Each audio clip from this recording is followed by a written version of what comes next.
Saudações, que felicidade ter você aqui nesse dia para a gente dialogar sobre temas importantes para a sociedade, para o Estado Democrático de Direito. Hoje, em especial, eu trouxe o meu amigo Marcelo Furtado para a gente dialogar sobre questões importantes da democracia. Marcelo, que felicidade tê-lo aqui.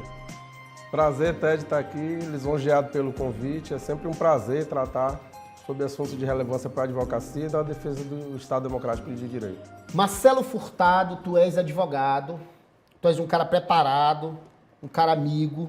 Deixa eu te falar, nós estamos atualmente enfrentando uma discussão muito séria com relação às prerrogativas do advogado.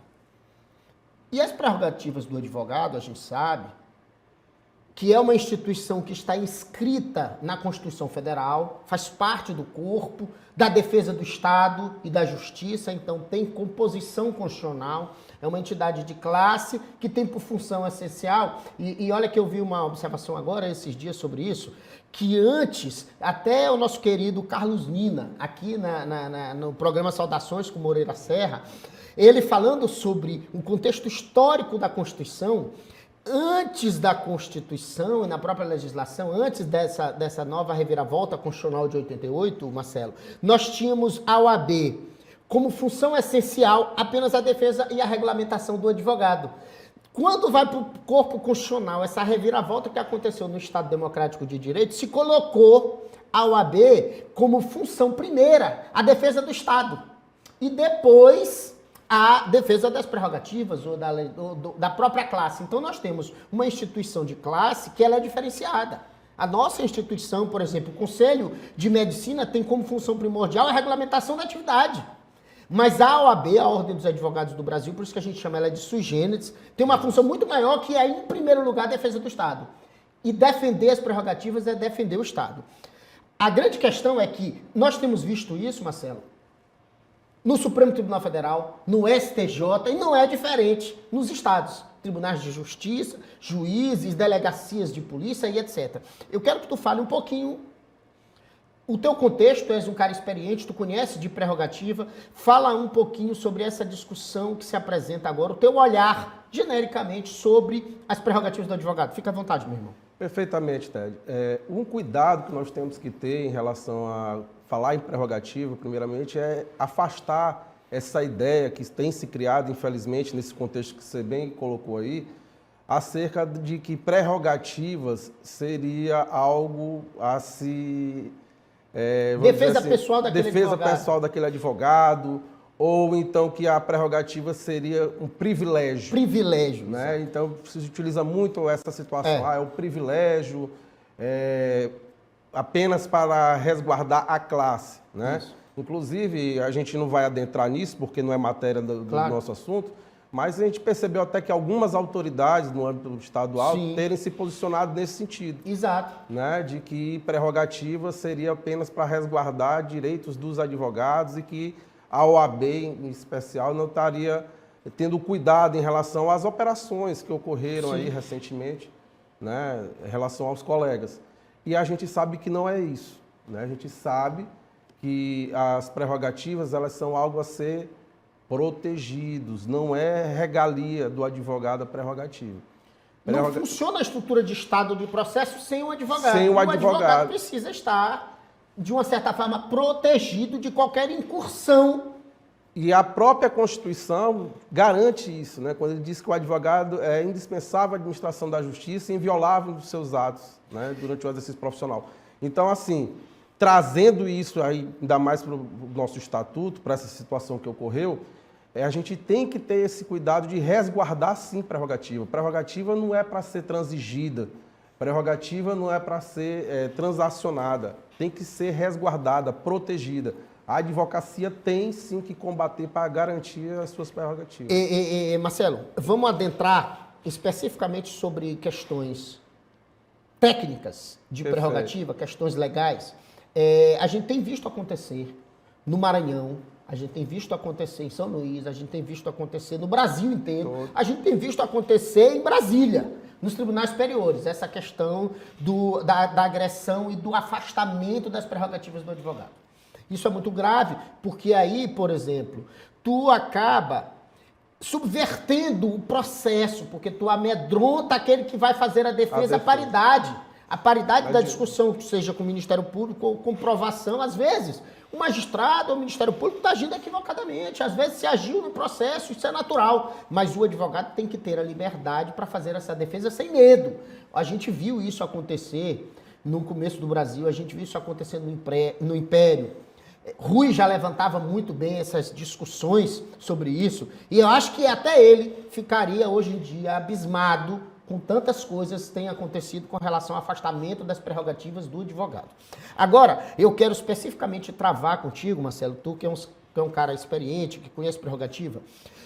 Nós fizemos, eu e você em especial, fizemos ações em defesa da classe. Por que em defesa da classe? Nas demandas que fizemos, aí eu só quero fazer um recorte histórico para que as pessoas entendam, logo em seguida eu te passo a palavra para explicar os fundamentos jurídicos. Nós fizemos ações em defesa, voluntariamente em defesa da advocacia e dos advogados e do Estado de Direito. Primeiro, eu entendo que essa matéria é uma matéria que deve ser defendida por todo mundo e não envolve política, para começar. Não interessa se há eleições vindouras, porque neste presente momento nós estamos se preservando o exercício da atividade profissional e o exercício do Estado de Direito. A defesa, isso sim, porque hoje em dia, ultimamente, todo mundo acha muito bonito falar que isso é em defesa da democracia. Esta causa que nós estamos a defender é em defesa da democracia, porque tem a ver com a instrumentalização equitativa, irregular e justa do processo. Então vamos lá. Especificamente, nós fizemos demandas que não tinha nada a ver com a defesa pessoal de colegas, porque cada colega tinha o seu próprio advogado. Exatamente. E tem a discussão que nós travamos tem a ver apenas com questões formais. Eu quero que tu explique para nós, tenta relembrar, primeiro, os pontos formais que nós debatemos, os pontos técnicos, para que a classe entenda isso, para que a sociedade entenda isso, para que os juízes entendam isso, para que os promotores de justiça entendam, para que os delegados entendam isso, para que a sociedade entenda que a discussão ela é absolutamente técnica e não é parcial, ela não é política e ela não é defendendo um ou outro, porque não interessa se determinado advogado cometeu ou não determinada infração penal. Neste momento, o que a gente defende é seguir o procedimento constitucional e legal que está composto, embora essa expressão, essa legislação chame Estatuto da Advocacia, é uma lei federal, uma lei assim como outras. Então não é um estatuto feito assim como, por exemplo, o regimento do Supremo, que é feito lá entre eles, não é nada disso, é uma lei federal votada pelo Congresso. Deixar muito bem claro... Especifica os pontos para a gente adentrar em cada um deles. Exatamente, perfeitamente. Só pegando um gancho do que tu falaste, a respeito dessa situação de que nós, nas nossas ações investidas para a defesa de prerrogativas dos advogados que estavam envolvidos na situação, não envolveu realmente nenhuma defesa acerca da questão do que está sendo investigado, questão material, questão que tenha sido eventual... suposto. Não somos advogados das partes. Não somos advogados das partes e temos que respeitar isso. Exatamente. Porque os advogados, se a gente tivesse... São competentes, foram contratados para fazer o seu serviço. E se tivéssemos adentrado nessa situação, estaríamos usurpando a função da advocacia. Perfeito. A função dos advogados legalmente constituídos por esses colegas. Então, a discussão não é essa. A discussão ela foi estritamente acerca das prerrogativas desses colegas que foram violadas. Explica melhor pra gente. Um ponto principal dessa situação que ocorreu, sem dúvidas, sem sombra de dúvidas, foi acerca da ação conjunta que foi feita a partir da decisão judicial. A SEI que nessa operação... Eles cumpriram. Nesse caso especificamente, eles cumpriram... Quem determinou foi a magistratura. Exatamente. A magistratura determinou, Houve uma decisão, a Polícia Civil do Maranhão cumpriu o que estava previsto na decisão, contudo, de maneira equivocada. E aí a gente abre um parênteses para discutir justamente isso. Qual foi o ponto da ilegalidade na decisão? Onde está a ilegalidade? O principal ponto foi o quê? É que foram realizados cumprimento de mandados de prisão preventiva em conjunto com mandado de busca e apreensão. Não pode? Não pode, assim, da forma como foi feita, simples assim, Mandaram em conjunto, Exato. Determinaram uma ordem em conjunto, Exato. de busca e apreensão e prisão. Exatamente. E aí qual é o problema? O que foi violado de prerrogativas? Para ficar bem claro para o telespectador e para os colegas que estão envolvidos nessa situação e que nos acompanham aqui. É que não houve a comunicação prévia de representante da OAB. Então, essa é uma previsão expressa no nosso estatuto, no artigo 7º, parágrafo 6º do nosso estatuto, que em casos, em ações de busca e apreensão, tem que haver a comunicação prévia da OAB. E não ocorreu isso, né? A informação que nós temos é de que somente o representante da OAB foi tomar ciência da situação por volta já de 11 e pouca da manhã. A operação havia sido realizada por volta de 6 horas da manhã. Perfeito. Então, há aí uma violação clara, né? Inclusive isso aí, Ted, o importante da gente discutir isso é porque, veja, é a defesa do processo, do devido processo legal, da investigação mesmo. Porque lá na frente, isso aí pode gerar até uma nulidade. Pode falar. Entendeu? Pode gerar uma nulidade, pode gerar um vício, né? Que vai ser arguído, eu tenho certeza, pela defesa dos colegas e que é uma insegurança que gera advocacia. Vamos lá. Para que fique bem claro para a sociedade, nós estamos a falar aqui da Lei 8.906. E essa lei, no seu artigo 7º, vai dizer que é dever e direito do advogado a inviolabilidade de seu escritório e local de trabalho. Exatamente. Vamos lá. Engraçado que ele diz, a lei é muito clara quando ela diz assim, do seu escritório ou local de trabalho. Primeiramente, Marcelo, explica para nós o que é o escritório ou local de trabalho. O local de trabalho é só uma sala, é a sala num prédio comercial que ele alugou e ele botou uma placa lá, escritório de advocacia? Não, Ted. Explica para nós, O para que fique escritório claro de advocacia é o local onde o advogado exerce a sua advocacia. A gente sabe, e isso é comum, principalmente no nosso estado, de que alguns colegas, por não terem condições financeiras de ainda mais pós-pandemia agora. Pós-pandemia, que, né, se acelerou esse processo de que a gente chama de home office. Ó, jovens advogados e escritórios grandes. Eu tenho colegas que possuem grandes escritórios e disseram, nós fechamos o escritório durante a pandemia porque não havia essa necessidade e não dava para trabalhar. Então, quando se fala nessa questão do escritório de advocacia, é o local onde o advogado exerce. O local onde ele exerce a advocacia pode ser na casa dele? Pode sim, que foi muito o caso do que ocorreu, né? A gente tem informações que alguns colegas, inclusive, quando do cumprimento dos mandados, informaram. Mas vamos lá, o juiz vai adivinhar isso? A polícia vai adivinhar? Como é que funciona na prática isso? Aí Imaginemos que a polícia o magistrado de forma técnica, ele diz assim, ó, não vamos fazer busca porque é inviolável, ou seja, não pode adentrar no escritório do advogado, mas vamos na casa dele fazer busca. Pode fazer na casa dele?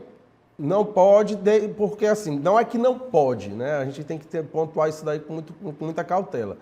Quando envolve advogado, e atividade profissional. A OAB tem que ser comunicada previamente. Independentemente se a operação vai ocorrer no possível escritório de advocacia. Ou na casa mas dele. Ainda se for no escritório ou onde ele exerce a atividade, porque é inviolável. É inviolável. Então, assim, aqui não interessa nem ter ou não um representante. A discussão não pode adentrar. É que não pode adentrar. Vamos lá. O artigo 7º vai dizer que é dever do advogado e da advocacia, de uma certa forma, a inviolabilidade do escritório ou seu local de trabalho, assim como seus instrumentos de trabalho, computador, celular é instrumento de trabalho? Lógico que é instrumento de trabalho. É uma das principais ferramentas de trabalho hoje da advocacia. Marcelo, a lei diz inviolável. Explica para nós o que seria inviolável, para que fique claro. Inviolável, aquilo que não se pode violar de maneira alguma. Não há, nesse caso, exceção. A única salvaguarda aí é em casos quando envolverem sigilo, né? Que houver a quebra do sigilo para uma operação, mas ainda assim... Específica sobre aquele ato. Aquele ato, não é amplo. Tem que ser pormenorizado. O estatuto deixa claro isso. Tem que ser detalhado até a amplitude do que vai... Porque, por exemplo, vamos dar um exemplo. Se apreende um celular desse advogado, é possível, eles vão poder pegar todas as conversas, todo o histórico de conversa do advogado, inclusive com todos os clientes? De forma alguma. Tem que ser adstrito ao E vamos lembrar que advogado, às vezes, e muitas vezes advoga para juízes, Exatamente. advoga para ministros do Supremo. Todos nós, em um determinado momento da vida, podemos ter que necessitar de um advogado. Então, essa defesa, ela é, como você diz, do Estado Democrático de Direito. É uma defesa do devido Vamos processo pontuar, legal. vamos pontuar. O primeiro ponto, não é possível fazer busca e apreensão em instrumentos de trabalho, nem no local do exercício da atividade profissional, e aí sendo o escritório ou a casa, não importa, do advogado, porque é inviolável. Primeiro ponto. Exatamente. Isso está claro. Isso está claríssimo. né? Absoluto. Essa é uma das demandas das ações que foram impetradas. Dos HCs que foram impetrados. Então, não há discussão sobre isso. Não há discussão nenhuma sobre isso. Existe um outro ponto. Qual é o ponto? Esse ponto traz, de uma certa forma, uma certa discussão. Que é o quê? Que é o inciso terceiro, inciso Quinto, não é isso? Do artigo 7º, a questão da... quarto. Ter a presença de representante da OAB Certo. quando preso em flagrante por motivo ligado ao exercício da advocacia para a lavatura do auto respectivo sob pena de nulidade. Ou seja, é nulo. Exatamente. É nulo o procedimento e nos demais casos a comunicação expressa seccional da OAB. Explica para nós isso aí, porque tem um argumento dentro desse Sim, processo sim. que se refere a isso. Foi aquilo que eu já até havia falado anteriormente. Não está se discutindo a realização da operação, mas sim a forma como ela foi feita. Né? A questão da... A forma. Então, tu não tá. A discussão desses processos não é defender o advogado. Não é defender o advogado. Não é adentrar no mérito. Não Ah, é será isso. se Em um hipótese cometeu alguma. crime ou não cometeu? Se ele vai ser expulso ou não do OAB? De forma alguma. Não interessa Não nesse interessa nesse momento. O que interessa nesse momento é discutir isso. Foi feita da forma correta? E eu já respondo, não. Também por conta disso. Não houve a comunicação, muito menos prévia, sequer imediata. Representante da OAB, a gente tem informações, isso a gente tem como comprovar, Sim. até porque a gente teve acesso Claro, a algumas claro, informações nós para tivemos poder acesso aos documentos. fundamentar o nosso habeas corpus, que o representante da OAB só teve ciência da situação após as 11h pouca da manhã. A operação já tinha ocorrido desde A as operação 6. dessas da polícia acontece Os advogados no já raiar do estavam... dia, né? Exatamente. Os advogados já estavam detidos, alguns já tinham até prestado seu depoimento. Então, nesse caso, nós temos nulidade. Perfeitamente. Que Nós é uma temos das nulidade. teses dos nossos... Nós temos nulidade. Então, essa discussão... Mas Marcelo, a gente precisa enfrentar essa expressão, preso em flagrante. Isso. Vamos lá, explica pra nós o que é o preso em flagrante, o preventivo, pra tu dizer assim, esse cara tá junto, é o mesmo cara? Porque na ordem de prisão tem a expressão prisão preventiva. Exatamente. A prisão em flagrante é aquela que o próprio nome já diz, flagrante. O ato está acontecendo naquele momento e o policial... Existe menos elementos até sobre a atividade profissional ou não. Exatamente. E É mais frágil ainda. É mais frágil. E a preventiva já não, já é algo que já está em andamento, já se tem alguma... Deixa eu te alguma perguntar noção então, do se que... expediu-se uma prisão preventiva sobre a prisão de envolvimento de advogados na atividade profissional, o magistrado já sabia que De se que tratava tava de atividade profissional. Porque se não soubesse, Não haveria necessidade de se estabelecer as buscas e apreensão, por exemplo, né? por exemplo, e se não soubesse, ele teria expedido um flagrante. Exatamente. E se fosse em flagrante, ele teria que comunicar ao AB. No caso da preventiva, eu particularmente entendo que mais ainda, porque ele tinha certeza que se tratava de atividade profissional. Exato. Em que pese haja essa, vamos dizer assim, Sim. essa possibilidade de discussão... Tem que alterar esse texto, foi mal feito esse texto. De discussão, de fundamentação, é aquela famosa tese, se pode para o menor, pode para o maior. Claro. Né? Então, se para o flagrante é indispensável a comunicação imediata, por que a prisão preventiva não vai ter que também ter a comunicação prévia? Até, Ted, eu digo muito isso, para resguardar. É resguardar o quê? A própria polícia que vai cumprir esse mandado. Entendeu? Há o Cumprindo cumprimento uma ordem legal da decisão judicial, para que depois não haja isso que você está falando, Claro. uma possível nulidade, uma possível discussão. Nesse acerca caso haverá, é nulo. Está claramente nulo. 2 pontos. Tem mais um ponto que eu quero trazer para ti, que também é um argumento de prerrogativa, que é o inciso 5º, não ser recolhido preso antes do trânsito julgado, senão em sala do Estado Maior. Outra... Explica para nós isso, ou na falta, não havendo sala de Estado Maior, na falta tá claro. prisão domiciliar. Explica para nós isso. Exatamente, Ted. Isso aí é uma discussão que não é só aqui no âmbito do Estado do Maranhão, mas é em todo o Brasil, né? O que seria essa sala de Estado-Maior? Certo. Quem é que determina o que é, o que não é sala de Estado-Maior? Explica para nós e me diz se aqui no Maranhão, em São Luís, existe essa sala. Não entendo que exista essa sala de Estado-Maior. Em que pese, historicamente, a gente já ter, né, utilizado, inclusive, o Comando Geral da Polícia Militar como sala de Estado-Maior. Recentemente houve uma implementação de uma suposta sala de Estado-Maior no complexo penitenciário, na UPCL 4, que é inclusive onde os colegas estão, né? Mas, ao meu ver, que a previsão de sala de Estado-Maior, inclusive conceitos do Supremo Tribunal Federal, é de que uma sala, tá, que seria direcionada a autoridades, inclusive eles fazem um exemplo, trazem a época do regime militar, salas militar, não pode haver natureza, caráter de cela, ou seja, grade, ou que a porta seja fechada por fora, qualquer tipo de contato com outros né, supostos criminosos, detentos que estejam cumprindo pena. Então, assim, pode tu simplesmente pegar um advogado dentro desses termos de uma prisão irregular, e a gente já falou sobre isso, tu meter lá aquela roupinha laranja e jogar ele em pedrinhas? De forma nenhuma, porque a previsão do nosso estatuto é bem clara, não pode... Que é uma lei. Eu até gosto de não dizer, eu vou começar a não falar mais estatuto, vou dizer da lei. Da lei. Lei Federal 9.000... Lei 8906, 8.906. Isso. 8.906. Marcelo, tem um outro ponto que a gente precisa travar, que também é muito grave, que é com relação às advogadas. Exatamente. Que é também uma discussão hoje de prerrogativa, que tem a ver com a questão desse tratamento diferenciado para as advogadas. Explica para nós um pouco sobre isso. A advogada, ela tem uma natureza especial pelo fato de ser uma advogada mulher. Então, a própria lei federal, né, e teve alteração recente, prevê, né, um tipo especial para a advogada mulher.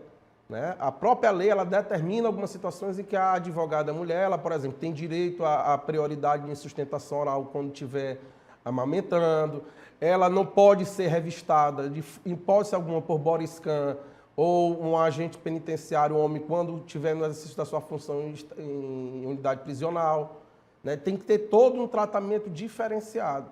E nesse caso em específico aí, a gente tem que ressaltar a questão de que alguma das colegas era mãe de uma criança, filho menor de 10 anos. Filho menor de 10 anos. Então, assim, mais uma, né, violação clara de prerrogativa. Da prerrogativa da mulher advogada. Então, essa causa, pelo que tu está me dizendo, é uma causa de toda a classe. Todo mundo deveria se unir nesse mesmo intuito. O problema é que é muito difícil essa turma se afastar um pouco dessa política, dessa questão política que, assim, tem momentos que a gente precisa defender a classe, o Estado de Direito, o exercício da atividade profissional, e não apenas os interesses políticos. Eu digo sempre, Ted, e repito... Seja de um ou outro lado, porque, mais uma vez, eu vou deixar claro, o programa Saudações, o Grupo Saudações, é imparcial como instrumento da imprensa. Exatamente. Eu não estou preocupado, nós não estamos preocupados aqui em interesses políticos, seja de quem for. Claro que nós, em algum momento, poderemos até